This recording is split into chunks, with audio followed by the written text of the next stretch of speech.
Hi friends, എൻ്റെ വേൾഡിൻ്റെ പുതിയൊരു വീഡിയോയിലേക്ക് എല്ലാ കൂട്ടുകാർക്കും സ്വാഗതം. അപ്പോൾ ഇന്ന് ഞാൻ നിങ്ങളെ പരിചയപ്പെടുന്ന ഒരു പിടിയുടെ റെസിപ്പിയാണ്. നമ്മൾ പിടി ഉണ്ടാക്കാനായിട്ട് എടുത്തിരിക്കുന്നത് നമ്മൾ അജ്മിയുടെ ഇടിയപ്പം പൊടിയാണ്. അപ്പം വറുത്ത പൊടിയാണല്ലോ ഇത്, അല്ലാതെ നമുക്ക് അരി പൊടിച്ച് വേണേൽ ഉണ്ടാക്കാം. ഇതിപ്പോൾ ഞാൻ വറുത്ത പൊടി ആയതാണ് കൊണ്ട് തന്നെ ഈ പൊടിയാണ് എടുക്കുന്നത്. നമ്മൾ സാധാരണ ഇടിയപ്പം പത്തിരിയൊക്കെ ഉണ്ടാക്കാൻ എടുക്കുന്ന പൊടിയെ, അത് 2 കപ്പ് പൊടിയാണ് ഞാൻ എടുക്കുന്നത്. പിന്നെ അതിലേക്ക് ഞാൻ ചേർത്ത് കൊടുക്കുന്നത് 1 കപ്പ് തേങ്ങ ചിരകിയത്. ഇനി ഇതിലേക്ക് ഒരു നുള്ള ഉപ്പും പിന്നെ ഒരു ചെറിയൊരു സ്പൂണ് ജീരകവും കൂടെ നമ്മൾ ചേർത്ത് കൊടുക്കുന്നുണ്ട്. അതിന് ശേഷം ഇത് നന്നായിട്ട് നമ്മളൊന്ന് ഇളക്കി മിക്സാക്കി കൊടുക്കണം. അപ്പോൾ ഇതിലേക്ക് ആവശ്യത്തിന് ഉപ്പും കൂടെ ചേർത്ത് കൊടുത്തു. അതിന് ശേഷം ഇത് നമ്മൾ ഇടിയപ്പമൊക്കെ ഉണ്ടാക്കുന്ന അതുപോലെ തന്നെ നമ്മൾ മാവ് നല്ല തിളച്ച വെള്ളം ഒഴിച്ച് കുഴച്ചെടുക്കാനായിട്ട് ഞാൻ വെള്ളം തിളപ്പിക്കാനായിട്ട് വെച്ചിട്ടുണ്ട്. ഈ ഒരു സമയത്ത് തന്നെ നമ്മുടെ ഇടിയപ്പത്തിൻ്റെ ആ പൊടി നന്നായിട്ടൊന്ന് ഇളക്കി കൊടുക്കണം കേട്ടോ. അപ്പം നമ്മൾ വാട്ടി കുഴച്ചെടുക്കണം കേട്ടോ, നമ്മൾ ഇടിയപ്പമൊക്കെ ഉണ്ടാക്കുന്ന പോലെ തന്നെ. അതേപോലെ തന്നെ ഞാൻ നമ്മുടെ ഇത് ഉണ്ടാക്കി കഴിയുമ്പോൾ ചെറിയ ബോൾസ് ആക്കി കഴിഞ്ഞ് കഴിയുമ്പം അത് നമ്മൾ പിടി തയ്യാറാക്കാനായിട്ടും ആവശ്യത്തിന് ഞാൻ വെള്ളം എടുത്ത് വെച്ചിട്ടുണ്ട്.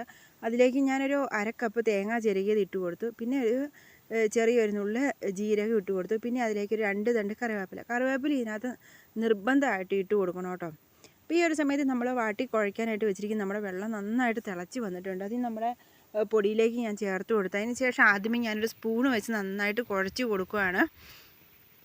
അപ്പം വെള്ളം എല്ലായിടത്തും ഒന്ന് എത്താനായിട്ട്. അത് ഇനി വീണ്ടും ഞാൻ ഇതേപോലെ തന്നെ നമ്മൾ നല്ല തിളച്ച വെള്ളത്തിൽ ഇതുണ്ടാക്കാവുള്ളൂ കേട്ടോ, ഇല്ലെങ്കിൽ നമ്മുടെ ബോൾസൊക്കെ പൊട്ടിപ്പോവുകയൊക്കെ ചെയ്യും. അപ്പോൾ ഇതേപോലെ നന്നായിട്ട് കുഴച്ച് മിക്സാക്കി കൊടുക്കണം കേട്ടോ. അപ്പോൾ അങ്ങനെ കുറച്ച് ഞാൻ സ്പൂൺ വെച്ച് കുറേ ആക്കി കഴിഞ്ഞതിന് ശേഷം നമ്മൾ കൈ വെച്ച് നന്നായിട്ടൊന്ന് ഇളക്കി കൊടുക്കുകയാണ്. ഇതേ ഒരു പരുവാക്കിയിട്ടുണ്ട്. അപ്പോൾ ചെറിയ ബോൾസ് ആക്കി ഞാൻ എടുക്കുക കേട്ടോ. അപ്പോൾ ഇത് ഏകദേശം ഈ ഒരു വലിപ്പത്തിലുള്ള ചെറിയ ബോൾസുകളാക്കി എടുക്കുകയാണ്. അപ്പം ബോൾസ് വെക്കുന്നതിന് മുന്നേ തന്നെ ആ പാത്രത്തിൽ സ്വല്പം അരിപ്പൊടി ഇട്ട് കൊടുക്കണം. അതിന് ശേഷം എന്നാലും ആ ബോൾസ് തമ്മിൽ ഒട്ടിപ്പിടിക്കാതിരിക്കാനായിട്ടാണ്. അപ്പോൾ കുറച്ച് സമയം എടുക്കുന്ന ജോലിയാണ്, പക്ഷേ എന്നാലും നല്ല ടേസ്റ്റാണ് കേട്ടോ. ഈ ഒരു രീതിയിൽ ഉണ്ടാക്കണം, വളരെ സിമ്പിളായിട്ട് എന്നാൽ നല്ല ടേസ്റ്റി ആയിട്ടുള്ള ഇതുകൊണ്ട് ഇതേപോലെ പൊടി ഇട്ടിട്ടുണ്ട്. അതിലേക്ക് നമുക്ക് ഓരോന്ന് ഇട്ട് കൊടുക്കാം കേട്ടോ. അപ്പോൾ നമുക്ക് ഇതിൻ്റെ കൂടുതൽ ബീഫോ ചിക്കനോ ഒക്കെ കൂട്ടാവുന്നതാണ്, അല്ലാതെ നമുക്ക് ചുമ്മാതെയാണെങ്കിലും തിന്നാൻ പറ്റുന്ന കേട്ടോ. അപ്പോൾ ഇതിപ്പോൾ ഞാൻ തന്നെയാണ് ഉരുട്ടുന്നത് വീട്ടിലൊക്കെ. അപ്പോൾ ഇത് മൊത്തം ബോൾസ് ഉരുട്ടി എടുത്തിട്ടുണ്ട് കേട്ടോ. ഈ ഒരു സമയത്ത് നമ്മൾ തേങ്ങയൊക്കെ ഇട്ട് അതിലേക്ക് നമ്മൾ കുറച്ചും കൂടെ വെള്ളം ചേർത്ത് കൊടുത്തു. അതിന് ശേഷം ഒരു നുള്ളുപ്പും കൂടെ ഞാൻ ഇട്ട് കൊടുത്തു. ഇനി നമുക്കിതിലേക്ക് ചെറിയ ബോൾസ് നമുക്ക് പെരക്കി ഇട്ട് കൊടുക്കാം കേട്ടോ, വളരെ സൂക്ഷിച്ച് വേണം. പിന്നെ നമ്മുടെ ബോൾസ് ഫുൾ അതിലേക്ക് ഇട്ട് കൊടുത്തു കേട്ടോ, നമ്മളെ പിടി. അപ്പോൾ അതിലേക്ക് ചെറിയ ഉരുളകളാക്കിയിട്ടുള്ള അത് ഇട്ട് കൊടുത്തിട്ടുണ്ട് കേട്ടോ. പക്ഷേ ഒരെണ്ണം പോലും പൊട്ടിപ്പോയിട്ടില്ല, കാരണം നമ്മൾ വാട്ടി കുഴച്ചത് കറക്റ്റ് പാകത്തിനായിരുന്നു. അപ്പോൾ അതിന് ശേഷം നമ്മൾ ഇതേപോലെ ചെറിയൊരു തവിയുടെ പിടിഭാഗം ഉപയോഗിച്ചുകൊണ്ടൊന്ന് ഇളക്കി കൊടുക്കണം കേട്ടോ, കാരണം ഇതിൻ്റെ ചോട്ടിൽ പിടിക്കാതിരിക്കുക. അപ്പോൾ നന്നായിട്ട് തിളച്ചതിന് ശേഷം മാത്രമേ ഇങ്ങനെ ഇളക്കി കൊടുക്കാവുള്ളൂ. അപ്പം ഞാൻ ഇതേപോലെ ഇടയ്ക്കിടയ്ക്ക് ഒന്ന് ഇളക്കി കൊടുക്കുകയാണ്. അപ്പോൾ ഇത് നല്ല ചാറ് പോലെ നമ്മളിതിലേക്ക് സ്വല്പം അരിപ്പൊടിയും കൂടി ഇട്ട് കൊടുത്തിട്ടുണ്ടായിരുന്നു കേട്ടോ. അപ്പോൾ ഇത് നന്നായിട്ട് ഒരു കുറുക്ക് പരുവത്തിനായിട്ടുണ്ട്. നമ്മുടെ ബോൾസ് ഒന്നും പൊട്ടിപ്പോയിട്ടില്ല. അപ്പോൾ ഇത് ഏകദേശം ആയിട്ടുണ്ട് കേട്ടോ. ഇതിന് ഞാൻ അടുപ്പിൽ നിന്ന് നമുക്ക് വാങ്ങി വെച്ച് കൊടുക്കാറായിട്ടുണ്ട് കേട്ടോ. എന്നാലും ഒന്നുകൂടെ ഇളക്കി പരുവായതിന് ശേഷം നമുക്കിത് വാങ്ങി വെച്ച് കൊടുക്കാം. അപ്പോൾ ഒരിക്കലും നമ്മൾ സ്പൂണിൻ്റെ ഒന്നും ഈ കോരുന്ന വശം ഇട്ട് ഒരിക്കലും ഇളക്കരുത്, കാരണം നമ്മുടെ ബോൾസൊക്കെ പൊട്ടിപ്പോവും കേട്ടോ.